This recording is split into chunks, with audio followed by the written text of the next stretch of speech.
to EC Electronics. So this video is a quick revision of Shannon's-Hartley theorem. So the Shannon-Hartley theorem is explaining about the maximum capacity of a communication channel in which we can send the information without the information getting affected with much noises. Okay, so we'll be discussing or we'll be revising the Shannon-Hartley theorem in a quick way, and also we'll be discussing the numerical questions from this area. Okay, so I've included the previous year gate questions from Shannon-Hartley theorem, and I really hope that you'll be finding the video useful. And if you found the video useful, please don't forget to like, share and subscribe. And also you can find the notes of this video in the description. So let's see the quick revision of Shannon-Hartley theorem. This video is a quick revision of Shannon's-Hartley theorem and its numerical. So we'll be discussing about the Shannon-Hartley theorem, and also we'll be doing some numerical questions which were asked in the previous year gate examinations. Okay, so what is Shannon-Hartley theorem? This is very important. Lot of questions, especially numerical questions, can come from this area. The equation itself is very important. Theory questions can also come. Okay, so the Shannon-Hartley theorem is actually discussing about the capacity or the theoretical capacity of a communication system or a communication channel. So it states that the channel capacity C, which is given by C here, is the theoretical highest upper bound on information rate of data that can be communicated over a low error rate. C is the upper bound of the channel's capacity. It is a maximum channel capacity which will allow the signal to be passed through the channel with not getting much affected with the noises. Okay. Now what is B? B is the bandwidth of your communication channel. Then S by N is the signal to noise ratio. So when studying for competitive examinations, you should be very clearly knowing this equation. Channel capacity C equal to B log to 1 plus S by N. Okay. Now S is the signal power or signal strength. N is the noise strength or the noise additive white Gaussian noise power, we can say. Okay.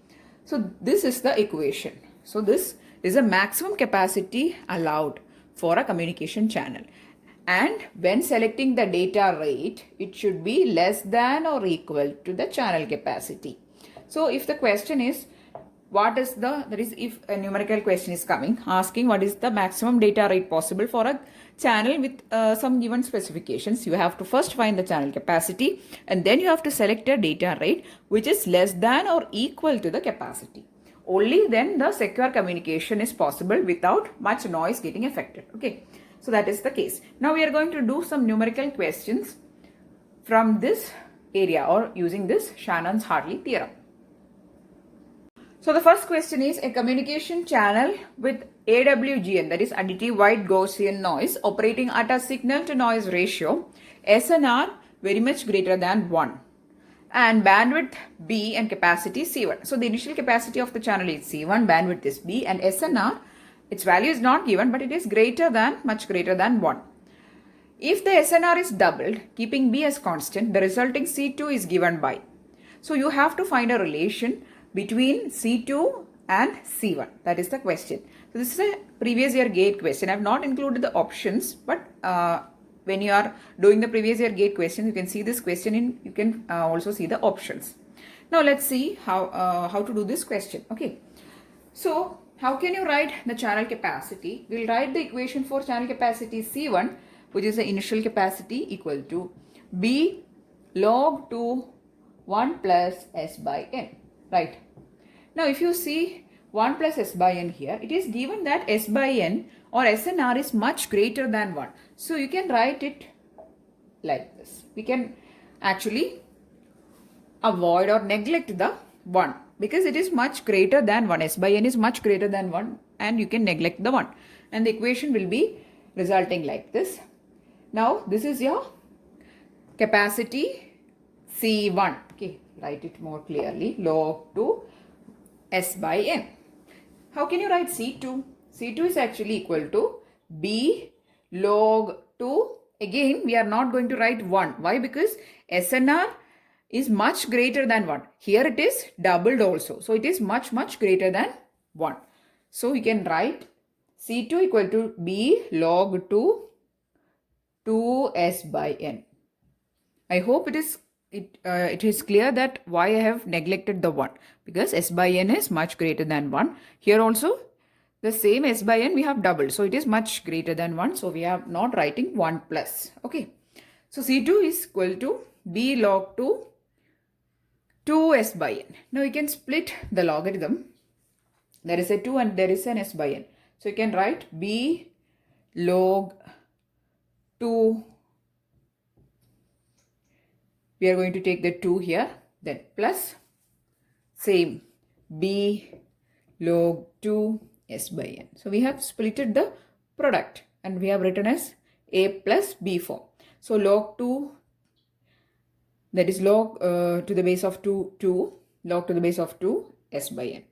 This will be your equation for C2. Now what is log 2? This is 1. Twist b plus, and what is this? You can see it over here. It is nothing but C1. So you can write this as C1. So the equation we are getting is C2 is equal to B plus C1. Okay, that is the relation between the capacities. The new capacity C1 equal to bandwidth plus the initial capacity. That is a new capacity C2 equal to bandwidth plus initial capacity C1. That is the relation. Okay, I hope it is clear. The second question is this: a radio channel has bandwidth of 10 kilohertz and a signal to noise ratio, that is S by N ratio of 15 dB. So the signal to noise ratio is given in dB, but you need the ratio value, not in dB. Okay, so you have to remember that. Then the maximum data rate that can be transmitted is dash. Okay, so while discussing the capacity theorem, we have said that you have to always select a data rate R should be less than or equal to C. Okay, maximum up to C you can choose. So here we will find the channel capacity, and that is the maximum data rate possible. So that is what we are going to do here. We'll write the equation first. C is equal to B log 2 1 plus S by N. Bandwidth is known to us, but S by N we have to convert. So it is given in dB. 15 dB is given. It's actually 10 log 10 S by N. So if it is 15 dB, then S by N we are getting is 31.62. You have to take the divide by 10 and take the 10 raised to 1.5. Then you will be getting 31.62. Okay, so the value that you are getting is 31. I hope you know how to take the inverse logarithm.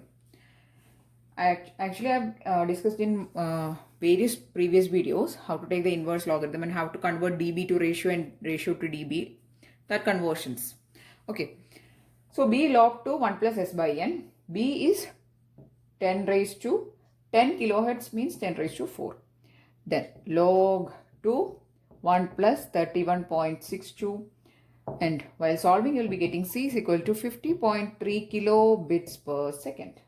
So this is the maximum channel capacity possible, and this is the maximum data rate, beyond which if you are sending or if you are increasing the data rate, then lots of errors can come to your message. Okay, so the maximum data rate is equal to the capacity, which is 50.3 kilobits per second.